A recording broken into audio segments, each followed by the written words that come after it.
Hello viewers, সকলে কেমন আছেন? তৈল জাতীয় ফসল শীতকালীন এটি হচ্ছে সরিষা। তো সরিষা সম্পর্কে বিস্তারিত তথ্য জানার জন্য আমার সাথে থাকবে। সরিষা বাংলাদেশের একটি পরিচিত তেল জাতীয় শস্য। প্রতি বছর নভেম্বর থেকে ডিসেম্বর মাস পর্যন্ত এদেশের আনাচে কানাচে সরিষা ফুলের হলদে ভরে ওঠে। এই সময়টাকে কাজে লাগিয়ে মধু ব্যবসায়ীরা সরিষা ক্ষেতের পাশে মধু সংগ্রহ করার বক্স বসায়। সেখান থেকে সংগ্রহ করা হয় পুষ্টিগুণ সমৃদ্ধ সরিষা ফুলের মধু। আমাদের আজকের লেখায় আমরা সরিষা ফুলের মধু খাওয়ার নিয়ম, উপকারিতা ও চেনার বৈশিষ্ট্য সম্পর্কে বিস্তারিত ধারণা দেওয়ার চেষ্টা করছি। পুষ্টি বিশেষজ্ঞদের মতে সরিষা ফুলের মধুতে ফ্রুক্টোজ ও গ্লুকোজ অনেক বেশি পরিমাণে থাকে। এদের সাথে প্রচুর পরিমাণে ভিটামিন এ, বি এবং সি থাকে।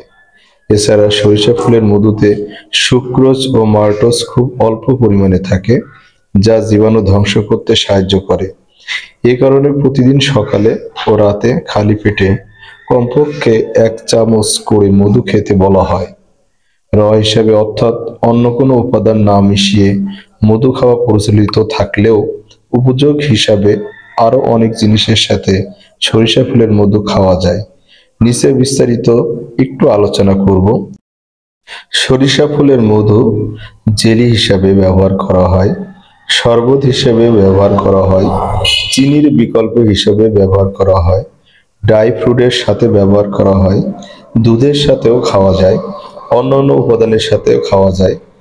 অন্যান্য উপাদানের ভিতরে যে সমস্ত সরিষা ফুলের মধু উপকারিতা সম্পর্কে যদি আমরা একটু বিবেচনা করি বা বলি, শুধুমাত্র মধু শব্দটি একটি সুপরিচিত উপকারী পুষ্টি হলেও এই যে সরিষা ফুলের মধুর উপকারিতা হচ্ছে কফ দূর করে, রক্ত চলাচল নিয়ন্ত্রণ করে, হজম বৃদ্ধি করে, রোগ প্রতিরোধ ক্ষমতা বৃদ্ধি করে, রক্তনালীর যে সমস্যা দূর করে, ক্ষত নিরাময় করে, ঔষধি গুণ সমৃদ্ধভাবে ত্বকের যত্ন নেয়। সরিষা ফুলের আপনি মধুটা আসলে চিনবেন কিভাবে? এটি অবশ্য অত্যন্ত গুরুত্বপূর্ণ একটি বিষয়। সরিষা ফুলের মধু দেখতে হালকা অ্যাম্বার রঙের হয়ে থাকে। এই মধুর সব থেকে বড় গুণ, ঠান্ডায় এটি পরিপূর্ণ জমে যায়। অনেকদিন ধরে জমে থাকার কারণে সাদা রঙের হয়ে যায়। এই মধুর ঘ্রাণ সরিষার মতোই হয়, স্বাদে একটু ঝাঁঝালো হয়, ঘনত্ব ঘন এবং পাতলা। যাই হোক, সারা বছর এই মধু জমে থাকে। সংগ্রহ করার সময় এতে ফেনা হতে দেখা যায়। এখানে সরিষা ফুলের মধু সম্পর্কে বিস্তারিত আলোচনা করেছি এবং যতটুকু পেরেছি যে সরিষা ফুলের যে মধু এবং সরিষা সম্পর্কে বিস্তারিত আলোচনা করতে যে যদিও কোনো ভুল ত্রুটি হয়ে থাকে ক্ষমা সুন্দর দৃষ্টিতে দেখবেন। তো ভিউয়ার্স, আপনারা এতক্ষণ আমার সাথে থাকার জন্য অসংখ্য ধন্যবাদ। তৈল জাতীয় যে হচ্ছে ফসল শীতকালীন যে সরিষা সম্পর্কে বিস্তারিত আপনাদের তথ্য কতটুকু জানাতে পেরেছি।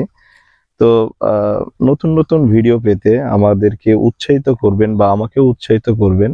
সামনে আরো ভিডিও আসছে এবং আপনাদের কোনো পরামর্শ থাকলে অবশ্যই দিবেন। তো অসংখ্য ধন্যবাদ। আল্লাহ হাফেজ।